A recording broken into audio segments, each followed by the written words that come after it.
Engaging target. तू तो क्या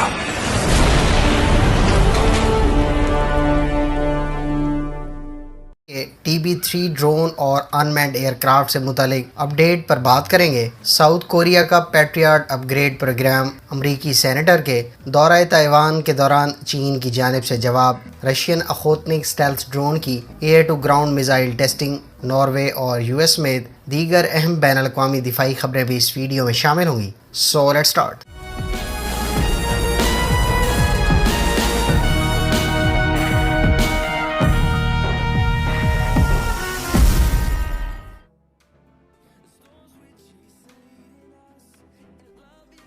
तुर्की की नामवर कंपनी बेकर के सीटीओ का कहना है कि कंपनी एक साल में 200 ड्रोन्स प्रोड्यूस करने की सलाहियत रखती है। उनका मज़ीद कहना था कि हमारे मुल्क की साख्ता पहले अनमैन्ड एयरक्राफ्ट के ज़िल-ए-इल्मा की फ़र्स्ट फ़्लाइट 2023 में होगी, जबकि कंपनी का अंडर डेवलपमेंट TB3 ड्रोन भी इस साल के आखिर या अगले साल के शुरू में फ़्लाई करेगा। फ्रेंड्स, अगर आप तुर्की के पहले अनमैन्ड एयरक्राफ्ट के बारे में मज़ीद तफसीलात जानना चाहते हैं तो डिटेल वीडियो का लिंक आपको एंड स्क्रीन पर मिल जाएगा।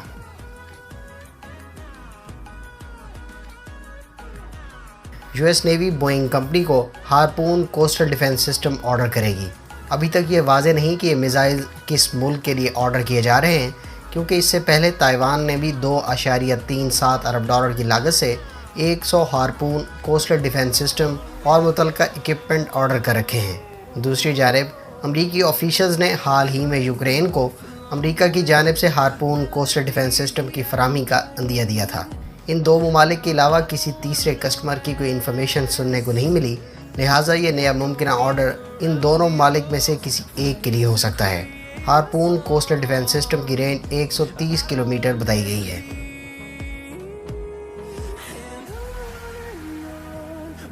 जनूबी कोरिया की डिफेंस प्रोजेक्ट प्रमोशन एजेंसी ने $605 मिलियन के मंसूबे की मंजूरी दे दी है।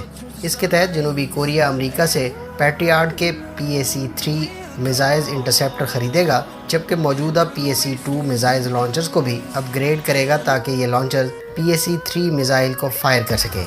इसके अलावा south Korea $783 million mine sweeping helicopter की डेवलपमेंट पर खर्च करेगा।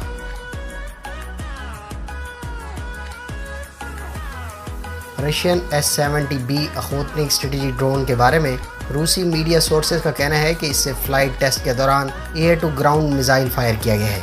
ये इस ड्रोन से पहला मिसाइल फायरिंग टेस्ट था जिसमें मिसाइल ने कामयाबी से स्मॉल ग्राउंड टारगेट को हिट किया। इस UAV के अलावा कई गाइडेड मिसाइल रूस के पहले 5th जनरेशन तैयारे Su-57 से भी फायर किए गए।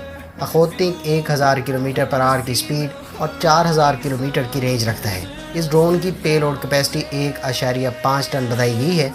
हंटर नामी इस ड्रोन की प्रोडक्शन 2023 में शुरू होगी और सीरियल प्रोड्यूस ड्रोन 2024 में तैयार और डिलीवर होंगे।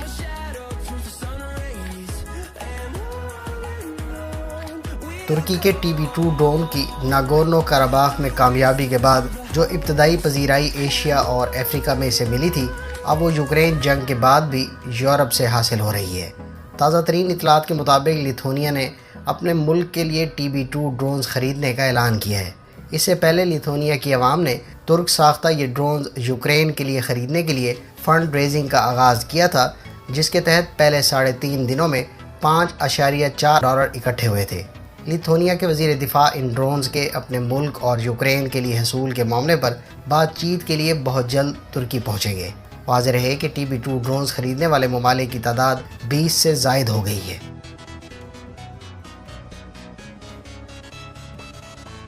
चाइनीज़ एयरफोर्स ने जज़ीरा ताइवान की तरफ अपने 30 तैयारे मंडे के रोज़ रवाना किए। इन तैयारों की परवाज़ें अमरीकी सेनेटर के ताइवान के सरप्राइज़ विज़िट के जवाब में की गई हैं।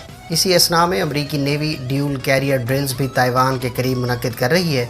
इन 30 तैयारों में ज़्यादातर लड़ाका तैयारे शामिल थे, जिनकी तफसीलात कुछ इस तरह से हैं। चाइनीज़ एयरफोर्स के 2 KG-500 early warning aircraft, 4 Y-8 electronic intelligence तैयारे और 2 Y-8 एंटी सबमरीन एयरक्राफ्ट, जबकि 6 J-16 fighter jets, 8 J-11 fighter jets, 4 J-10 और 2 Su-35 के अलावा 2 Su-30 शामिल थे। 23 जनवरी के 39 طیاروں کی پروازوں کے بعد یہ چین کی ایئر فورس کے سب سے زیادہ تعداد میں تائیوان کے so called air defence identification zone میں ایئر کرافٹس کی پروازیں تھیں۔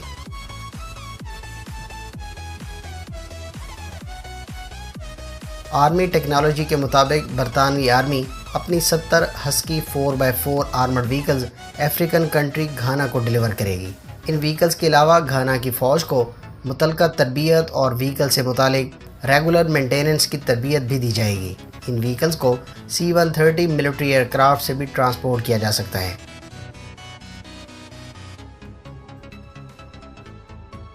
متحدہ عرب امارات کی سپلائی ایجنسی توازن اکنامک کونسل نے ترکی کی پریزیڈنسی آف ڈیفنس کے ساتھ دفاعی تعاون سے متعلق 2 MOUs پر دستخط کیے ہیں۔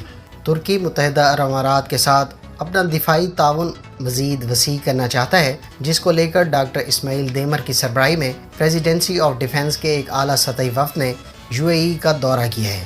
اس وزٹ کے دوران ہی یہ MOU طے پائے ہیں۔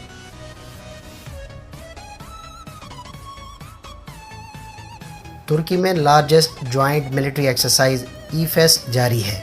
اس ایکسرسائز میں پاکستان سمیت دنیا کے 37 ممالک کے سولجرز حصہ لے رہے ہیں، جبکہ اس ایکسرسائز کو لے کر یونان کی طرف سے اس پر کافی کنسرنز شو کیے گئے ہیں، کیونکہ اس ایکسرسائز میں اس کے اتحادی فرانس اور US بھی شرکت کر رہے ہیں۔ واضح ہے کہ اس کے گزشتہ ایڈیشن میں جو 2018 میں منعقد ہوا تھا، اس میں 20 ممالک نے شرکت کی تھی۔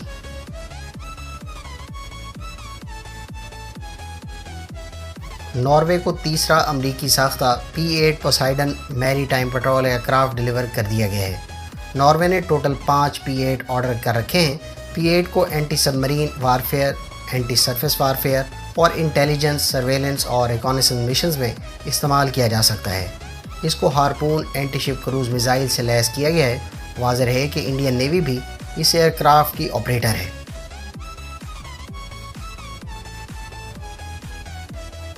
اسرائیل اور UAE کل آزادانہ تجارت کے معاہدے پر دستخط کریں گے۔ کسی بھی عرب ملک کے ساتھ اسرائیل کا یہ پہلا فری ٹریڈ ایگریمنٹ ہوگا۔ معاہدے کے بعد دونوں ملک کی 96% مصنوعات پر کسٹم ڈیوٹی 0 ہو جائے گی۔ اسرائیلی وزیر صنعت ابو ظبی میں اس معاہدے پر دستخط کریں گے۔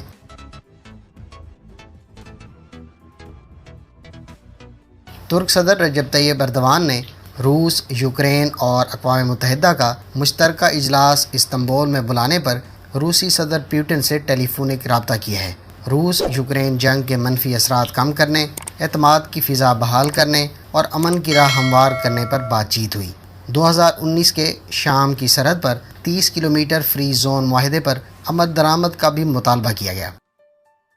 فرینڈز، یہ تھیں آج کی ڈیفنس اپڈیٹس۔ امید ہے اس ویڈیو سے آپ کی معلومات میں اضافہ ہوگا۔ ملتے ہیں نیکسٹ ویڈیو کے ساتھ۔ اپنی دعا میں یاد رکھیے گا۔